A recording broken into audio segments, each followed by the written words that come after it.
Every parent knows the sound of their child's voice. It's something that gets hardwired into you.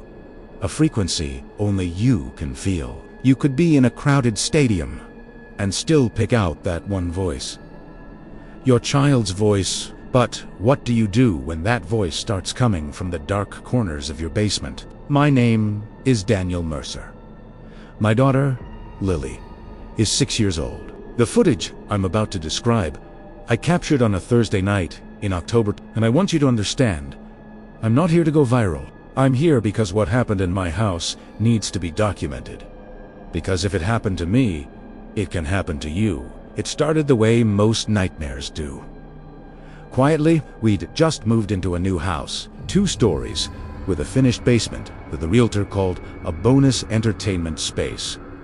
My wife, Karen, set up her home office down there, but the basement had this old pull chain light that always flickered, no matter how many times I changed the bulb. Lily's hated Italiano. There's something wrong with the dark down there. Daddy, she told me once. I just laughed it off. I should have listened to her. The first incident happened on a Tuesday. I was in the kitchen around 9 p.m. cleaning up. Karen and Lily were already asleep. I was totally alone when I heard it. Daddy'd floated up through the floor, faint, muffled, but it was my daughter's voice. I froze. Every parent knows that feeling. Your whole body pivots when your child calls for you. It's pure biology. I was already moving toward the basement door before I even registered what I'd heard. I opened it. The wooden stairs stretched down into total darkness. The light was off. Daddy, come down here. The voice was louder this time. Clearer. But there was something wrong with it, like when you hear a recording of yourself and think, that's not what I sound like. Familiar, but not right. I called up to Lily's room. No answer. I went upstairs and opened her door. She was sound asleep, curled around her stuffed rabbit, completely undisturbed. I went back, closed the basement door, and locked it. I told myself I'd imagined Italiano. Old houses make noises.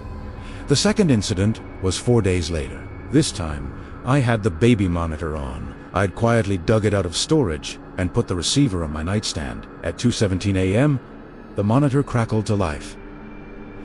Daddy, I'm scared. Come downstairs. I sat bolt upright.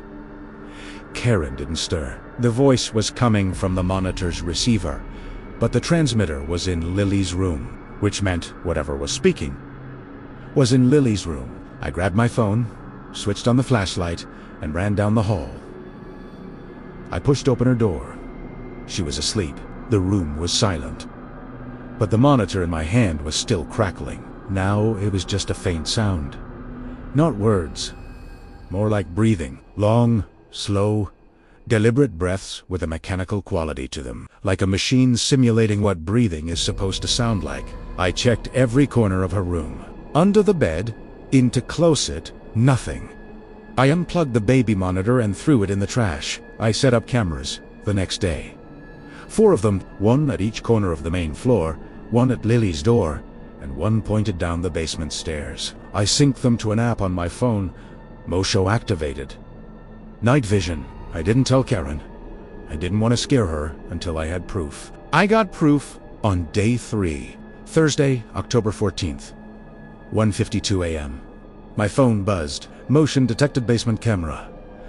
I opened the app, my hand shaking. The footage was grainy green night vision. The basement door at the top of the frame was closed. The stairs descended into darkness. At the bottom, at the very edge of the camera's range, there was a figure, small, child-sized, standing completely still. My blood ran cold.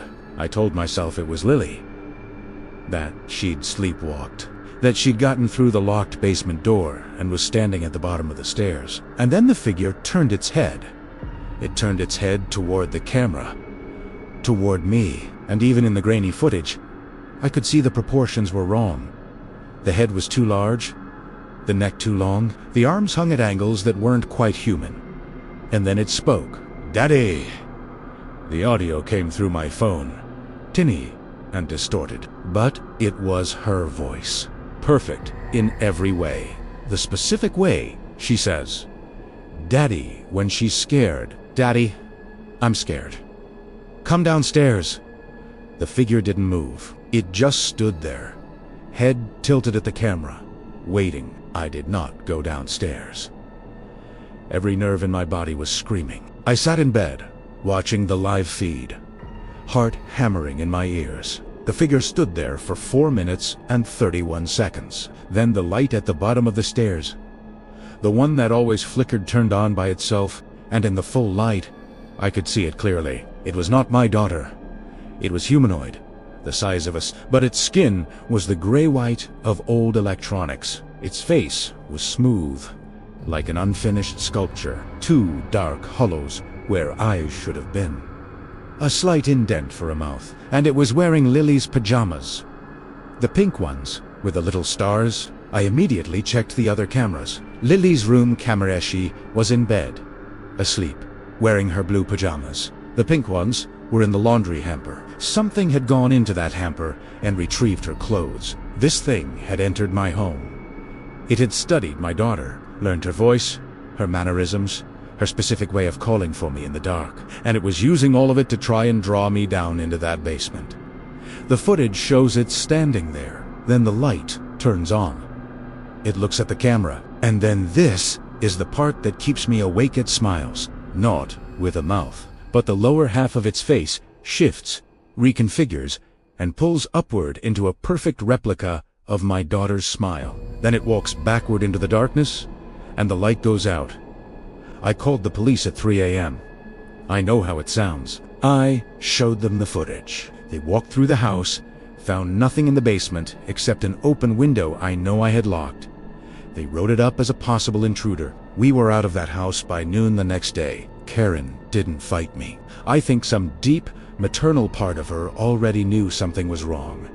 I've spent weeks searching for answers. Most people think I'm crazy. A few have sent me messages saying they've had similar experiences. Similar voices, similar figures in dark places that knew just how to make them come closer. One man in Oregon said a figure had mimicked his elderly mother. He said he'd gone down into his basement before he caught himself. He moved 3 times and still can't sleep with the door unlocked. I don't know what it was. An entity that has evolved to prey on parental instinct. Something that found a crack in the oldest human bond and used it as a door. It knew that Lily's voice, calling for me from the dark, was the one sound I was biologically incapable of ignoring. It had done its homework. It learned me, and had used the thing I loved most as a weapon. I don't go into basements anymore. If there's one thing I want you to take from this, it's awareness. That thing didn't use force. It came after the part of me that doesn't think, the part that just acts, the part that hears a child crying in the dark and moves before you even know you're moving. Check your cameras. Lock your doors. And if you ever hear your child's voice coming from a place your child should not be do, you and go. Just don't go. If this story shook you, make sure you subscribe to this channel. I post stories like this every week. And trust me, what's coming next makes tonight look like a bedtime story. Hit that subscribe button, turn on your notifications, and stay close. The dark has a way of finding people who aren't paying attention. I'll see you in the next one.